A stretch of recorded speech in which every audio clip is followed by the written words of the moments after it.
Bismillahirrahmanirrahim. Waltakum minkum ummatun yad'una ilal khairi wa ya'muruna bil ma'rufi wa yanhauna 'anil munkar. Assalamualaikum warahmatullahi wabarakatuh. Alhamdulillah alladzi ja'ala syahra Ramadan wa farada 'alaina bis-siyam wa amarna bil qiyam wa unzila fihi al-Qur'an hudan lin-nasi wa bainatin minal huda wal furqan wa sallallahu ala nabiyyina khairil anam sallallahu alaihi wa sallama tasliman katsira. Alhamdulillah kita masuki hari Senin ini. Tadi adalah hari Senin terakhir bagi kita, sehingga Senin depan insyaallah kita sudah menikmati, mencicipi, sudah bergembira, dan sudah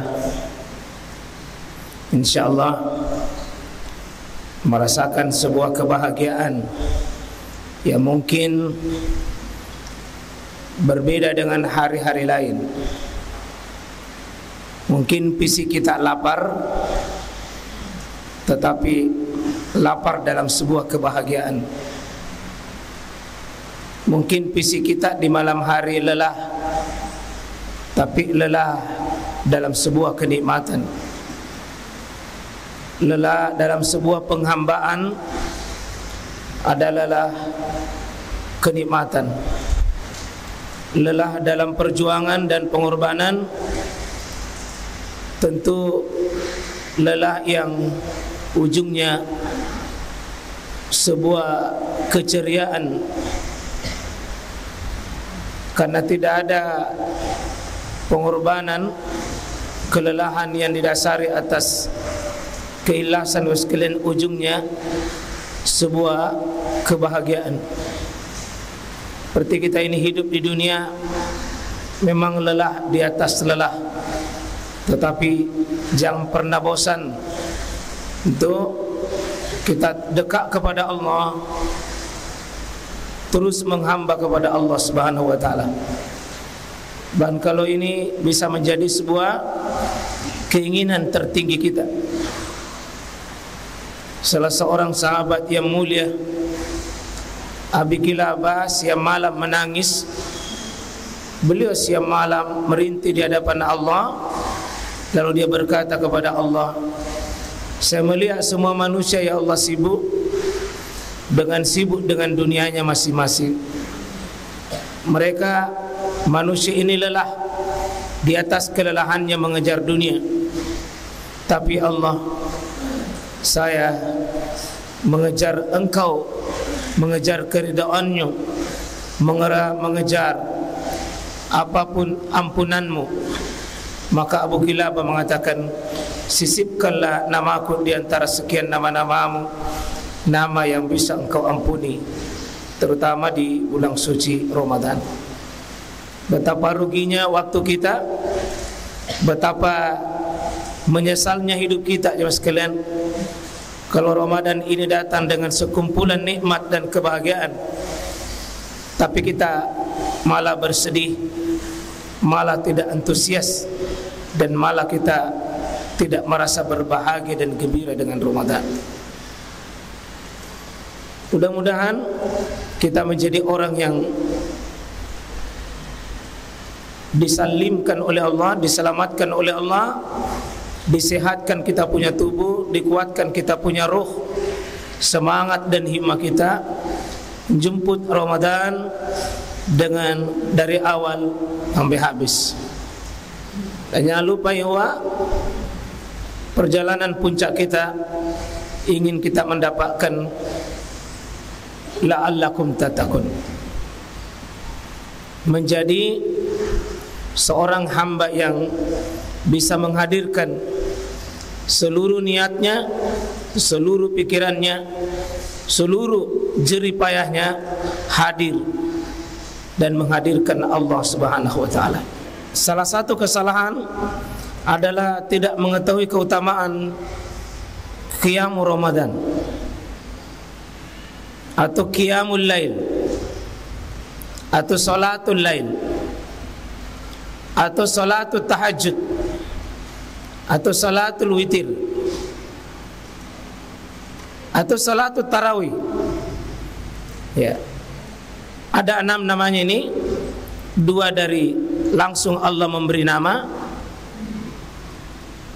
3 Nabi memberi nama, dan 1 ulama yang memberi nama.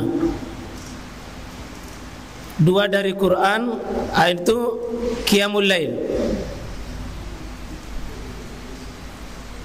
Ya ayyuhal muzammil qumil lail wa minal lail fatahajjat, tahajud. Kemudian Nabi sebut ini man qama ramadana, jadi qama Ramadan atau qiyamul Ramadan. Ya, saya lebih nikmat kalau ini rasanya karena langsung Nabi katakan man qama ramadana, qiyamul Ramadan. Jadi jamaah kita di malam hari itu saya lebih nikmat rasanya kalau jamaah qiyamul Ramadan. Ada dalam hadis salatul lail masna masna, tapi itu umum. Semua salat yang dilakukan malam itu namanya salatul lail. Tapi kalau di bulan Ramadan namanya qiyamul Ramadan. Ya. Lalu Nabi menyebut yang lain namanya salatul witr. Ija'alu akhira salatikum billaili witran. 3 nama ini dari Nabi. Lalu ada 1 namanya tarawih. Bukan dari Allah, bukan dari Nabi. Sebuah istilah yang cukup populer, yang maknanya istirahat. Karena Nabi dulu, menurut informasi dari Aisyah mengamati salatnya Nabi, bahwa arba'an di saat arba'an ini bisa zahirnya betul-betul 4 baru salam. Bisa juga makna informasi Aisyah arba'an setiap 4 itu Nabi istirahat. Disitulah tarawihnya. Kenapa dia tarawih? Karena fala tas'al an husnihinna wa tulihinna. Jangan engkau tanya Nabi itu yang 4 yang maka Rasulullah yazidu Ramadan au fi ghairi Ramadan ala 11, tidak lebih dari 11. Tapi memang 11, tidak lebih dari 11 kata Aisyah. Ini Aisyah bilang, bukan Nabi. Pengamatannya Aisyah. Memang betul tidak lebih dari 11, tapi 2 sifatnya Nabi itu di malam hari. Fala tas'al an husni, berarti itu makninanya. Wa tulihinna, berarti panjangnya. Ya. Berarti di 4 itu Nabi lakukan, tapi istirahat. Karena tuli wa husni, panjang dan tumanina.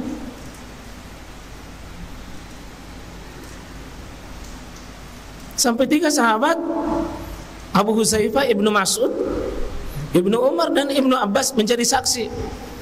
Nabi, saya pernah ikut, saya kira Nabi sujud di 100 rakaat di Al-Baqarah,